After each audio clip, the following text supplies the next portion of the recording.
Conocí a Michael hace 18 años en la universidad. Él estudiaba arquitectura mientras yo cursaba contabilidad. Nuestro amor floreció rápidamente, y después de 3 años de noviazgo, nos casamos en una ceremonia íntima. Mi suegra, Victoria, nunca aprobó nuestra relación. Provenía de una familia adinerada y consideraba que yo no estaba a la altura de su hijo, una simple contadora. Solía murmurar cuando pensaba que no la escuchaba. El padre de Michael, Robert, era diferente. Un empresario exitoso que había construido su fortuna desde cero. Siempre me trató como a una hija. El dinero no hace a la persona, me dijo una vez. Son las acciones las que definen quiénes somos. Nos mudamos a una de las propiedades familiares. Una hermosa casa colonial que Robert había comprado años atrás. Victoria se opuso, pero Robert insistió. Es un regalo de bodas, declaró firmemente. Los primeros años fueron felices. Michael y yo establecimos nuestras carreras. Él en su propio estudio de arquitectura y yo en una firma contable respetable. Victoria mantenía su distancia, limitándose a visitas ocasionales donde no perdía oportunidad de hacer comentarios despectivos sobre mi origen humilde. Robert falleció repentinamente 5 años después de nuestra boda. Su muerte fue un golpe devastador para todos, especialmente para Michael, quien adoraba a su padre. Victoria cambió después del funeral, volviéndose más amargada y controladora. Todo esto debería ser mío. La escuché decir una vez mientras miraba alrededor de la casa. Robert era demasiado blando con sus regalos. Michael y yo intentamos mantener la paz, enfocándonos en nuestro trabajo y en construir una vida juntos. No podíamos tener hijos, lo cual se convirtió en otra fuente de críticas por parte de Victoria. Ni siquiera puedes darle un heredero a la familia, me dijo en una cena familiar. Hace 2 años, nuestras vidas cambiaron dramáticamente. Michael fue diagnosticado con un cáncer agresivo. Los siguientes meses fueron un torbellino de hospitales, tratamientos y esperanzas rotas. Victoria aprovechó la enfermedad de Michael para insertarse más en nuestras vidas. Se mudó temporalmente a nuestra casa, alegando que quería estar cerca de su hijo. En realidad, pasaba más tiempo criticando mis decisiones y tratando de influir en las opciones de tratamiento. Deberías llevarlo a Suiza, insistía. El dinero no es problema, pero Michael había sido claro, quería quedarse en casa, cerca de sus amigos y su trabajo. Una tarde, mientras Michael dormía, Victoria entró en mi oficina en casa. Cuando todo esto termine, dijo con una frialdad que me heló la sangre, las cosas van a cambiar. No entendí completamente lo que quería decir hasta que Michael falleció hace 6 meses. El día después del funeral, Victoria apareció con su abogado. Esta casa pertenece a la familia Marsal, declaró, y tú ya no eres parte de esta familia. Me quedé atónita. Pero Robert nos dio esta casa como regalo de bodas. Victoria sonrió con malicia. ¿Tienes algún documento que lo pruebe? Porque según los registros, la casa está a nombre del fideicomiso familiar. Me dio una semana para mudarme. Estaba demasiado devastada por la pérdida de Michael para pelear. Empaqué mis pertenencias y me mudé a un pequeño apartamento. Las semanas siguientes fueron un borrón de dolor y confusión. Me sumergí en mi trabajo, tratando de no pensar en la injusticia de todo. Entonces, hace 3 días, recibí una llamada inesperada. Era Margaret, la antigua secretaria de Robert.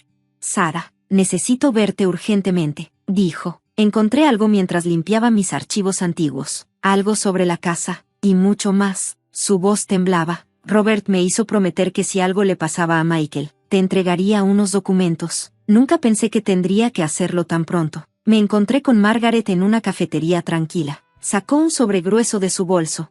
Robert sabía que Victoria intentaría algo así, explicó mientras me entregaba el sobre. Por eso tomó precauciones. Dentro del sobre había documentos que cambiarían todo, el testamento original de Robert, escrituras de propiedad, y una carta dirigida a mí que comenzaba, querida Sara, si estás leyendo esto, significa que mis peores temores se han hecho realidad, pero antes de que pudiera terminar de leer, mi teléfono sonó. Era el detective privado que había contratado semanas atrás para investigar las finanzas familiares. Señora Marsal, encontramos algo sobre Victoria que necesita ver inmediatamente. ¿No va a creer lo que ha estado haciendo todos estos años? Me reuní con el detective en su oficina esa misma tarde. Las paredes estaban cubiertas de fotografías y documentos conectados con hilos rojos, como en las películas de detectives. Su suegra ha estado ocupada, comenzó, extendiendo una carpeta sobre su escritorio. Muy ocupada durante los últimos 20 años. Los documentos revelaban una red de fraude financiero que se extendía décadas atrás. Victoria no era la rica heredera que pretendía ser. Había estado malversando fondos del fideicomiso familiar desde antes de la muerte de Robert. ¿Recuerda la empresa constructora que quebró justo después de la muerte de Robert?, preguntó el detective. Claro que lo recordaba. Había sido un escándalo local, cientos de trabajadores perdieron sus empleos de la noche a la mañana. Victoria orquestó esa quiebra, explicó. Desvió millones a cuentas offshore usando identidades falsas. Pero eso no es lo peor. El detective sacó otro archivo. ¿Sabía que Robert cambió su testamento 2 semanas antes de morir? Mi corazón se detuvo. ¿Qué? El testamento que se presentó después de su muerte era falso. Victoria y su abogado personal, James Henderson, presentaron una versión fabricada. Mientras procesaba esta información, el detective continuó revelando más detalles oscuros. Victoria había estado involucrada en esquemas similares con otras familias adineradas, usando su estatus social como cobertura. Pero cometió un error, sonrió el detective. Guardó todos los documentos originales, incluyendo el testamento real de Robert. ¿Dónde? En una caja de seguridad secreta, a nombre de Michael. Mi mente dio vueltas. Michael nunca mencionó una caja de seguridad. ¿Lo sabría él? El detective me mostró más evidencia. Fotografías de Victoria reuniéndose con criminales conocidos, transferencias bancarias sospechosas, documentos falsificados. La mujer que me había atormentado durante años era una criminal profesional.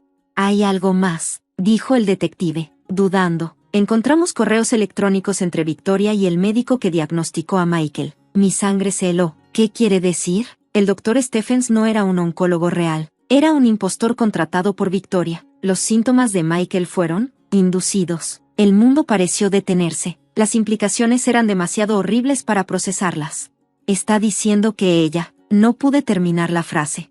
Los análisis toxicológicos que ordenamos muestran niveles elevados de sustancias que imitan los síntomas del cáncer. Victoria había estado envenenando a Michael gradualmente durante años. Las lágrimas corrían por mi rostro mientras la rabia y el horror luchaban dentro de mí. Victoria no solo me había quitado mi casa, había matado a su propio hijo. ¿Por qué? Susurré.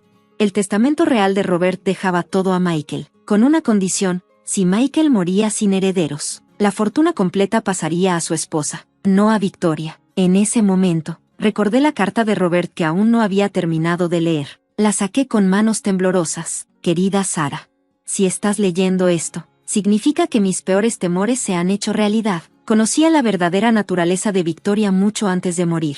Descubrí sus esquemas, sus mentiras, su codicia sin límites. Intenté proteger a Michael, pero sabía que Victoria nunca se detendría. Por eso tomé precauciones. La casa donde vives, todas las propiedades del fideicomiso, las empresas, todo está legalmente a tu nombre desde hace 20 años. Los documentos en este sobre lo prueban. Victoria cree que el fideicomiso familiar está bajo su control, pero es solo una fachada. Tú eres la verdadera propietaria, Sara. Siempre lo has sido. Protege nuestro legado. Haz justicia. Con amor. Robert. Adjuntos estaban todos los documentos legales, escrituras, contratos, todo perfectamente en orden y legalmente vinculante. ¿Qué quiere hacer?, preguntó el detective. La respuesta era clara: llamar a la policía. Los eventos siguientes se desarrollaron como una avalancha. La policía allanó la mansión donde Victoria se había instalado, mi mansión. Según los documentos, encontraron más evidencia: los venenos usados en Michael, documentos falsificados, millones en efectivo. Victoria estaba tomando el té cuando los oficiales llegaron. Su rostro pasó de la indignación al terror cuando me vio entrar detrás de ellos. ¿Qué significa esto?, exigió. Significa que el juego terminó, Victoria, respondí, mi voz firme. Sabemos todo, lo del testamento falso, los fraudes, y lo que le hiciste a Michael. Se puso pálida. No sé de qué hablas. ¿No? ¿Qué hay de la caja de seguridad a nombre de Michael? ¿O del falso Dr. Stephens? Victoria intentó correr, pero los oficiales la detuvieron. Mientras la esposaban, gritaba que todo era una conspiración, que yo era una cazafortunas, que ella era la verdadera víctima. Su arresto fue solo el comienzo. La investigación destapó décadas de crímenes. James Henderson, su abogado cómplice, confesó todo a cambio de una sentencia reducida. El falso Dr. Stephens fue capturado tratando de huir del país. Los siguientes meses fueron un torbellino de procedimientos legales. Salieron a la luz más víctimas de los esquemas de Victoria. Familias que habían perdido fortunas, vidas destruidas por su codicia. Usé los recursos y conexiones que ahora controlaba para ayudar a estas familias. Establecí un fondo para compensar a los trabajadores que perdieron sus empleos en la constructora. La justicia finalmente llegaba, aunque demasiado tarde para Michael. Victoria fue sentenciada a cadena perpetua por el asesinato de Michael y múltiples cargos de fraude. En el juicio, ni una vez mostró remordimiento. Hoy, 3 años después, la casa donde viví con Michael es un centro de apoyo para víctimas de fraude financiero. El legado de Robert continúa a través de fundaciones benéficas que ayudan a personas necesitadas. Encontré los diarios de Michael mientras limpiaba su oficina. En ellos, descubrí que había comenzado a sospechar de su madre en sus últimos meses. Había estado recopilando evidencia, tratando de protegerme incluso mientras su salud se deterioraba. En su última entrada escribió: si algo me pasa, sé que Sara descubrirá la verdad. Tiene la misma inteligencia y determinación que papá. Los amo a ambos, y sé que juntos, incluso después de mi partida, harán lo correcto. La semana pasada, recibí una carta de Victoria desde la prisión. No la he abierto. Algunas personas no merecen una segunda oportunidad. En el jardín de la casa, planté un árbol en memoria de Michael y Robert. Cada primavera florece, recordándome que aunque la justicia puede tardar, finalmente llega. El detective que me ayudó a descubrir la verdad ahora dirige la división de fraudes de mi fundación. Juntos, hemos ayudado a decenas de familias a recuperar lo que perdieron por estafadores como Victoria. Margaret, la antigua secretaria de Robert, se jubiló el año pasado. En su fiesta de despedida, me entregó una última carta de Robert, fechada el día de mi boda con Michael. Querida Sara, hoy te vi caminar hacia el altar, radiante y llena de amor por mi hijo. Supe entonces que había elegido bien. Nuestro apellido puede ser Marsal, pero tú tienes el verdadero espíritu de un constructor, no de edificios, sino de justicia y esperanza. Cuida de nuestra familia, incluso cuando yo no esté. Con amor eterno. Robert. Sus palabras me guían cada día mientras continuó su legado. La fortuna que Victoria codiciaba tanto ahora sirve para ayudar a otros, creando algo más valioso que el dinero: esperanza. A veces, en las noches tranquilas, siento la presencia de Michael y Robert, no con tristeza, sino con gratitud por el amor que me dieron y la fuerza que me dejaron para hacer justicia. Como dice el viejo proverbio, la verdad siempre sale a la luz, y cuando lo hace, cambia no solo nuestro pasado, sino también nuestro futuro.